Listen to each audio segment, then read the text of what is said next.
ఫ్రాక్షన్స్లో invest చేయడానికి ముందు కేవలం బిల్డింగ్ ఫోటోస్ చూస్తున్నారా? అది చాలదు. ఈ 5 ఇంపార్టెంట్ థింగ్స్ చెక్ చేయకపోతే మీ మనీ రిస్క్లో పడుతుంది. Number 1, location grade. Asset grade A సిటీలో ప్రైమ్ హబ్లో ఉందా? దగ్గరలో ఇన్ఫ్రాస్ట్రక్చర్ లైక్ ఎయిర్పోర్ట్, మెట్రో అవైలబుల్లో ఉన్నాయా? ఇవి ఉంటే మీ అప్రిసియేషన్ చాలా ఫాస్ట్గా అవుతుంది. Number 2, platform reputation. Investment platform reputation ఏంటి? వీరు ప్రాపర్లీ రిజిస్టర్డా? గతంలో చేసిన ఇన్వెస్ట్మెంట్కి రిటర్న్స్ కరెక్ట్గా ఇచ్చారా? ఇవి కరెక్ట్గా చెక్ చేసుకోండి. Number 3, tenant strength. బిల్డింగ్లో టెనెంట్ ఎవరు? వీరి బ్రాండ్ స్ట్రెంగ్త్ ఏంటి? క్రెడిట్ రేటింగ్ ఏంటి? టెనెంట్ ఎగ్జిట్ అవుతే మీ రెంట్ ఆగే ఛాన్స్ ఉంది. సో టెనెంట్ క్వాలిటీ చాలా important. Number 4, lease structure. Lease document properly register చేశారా? లీజ్ ఎన్ని ఇయర్స్ ఉంది? లాక్ ఇన్ పీరియడ్ ఎంత?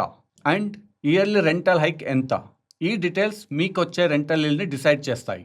Number 5, exit facility. మీరు ఎలా ఎగ్జిట్ అవ్వచ్చు? ఎప్పుడు ఎగ్జిట్ అవ్వచ్చు?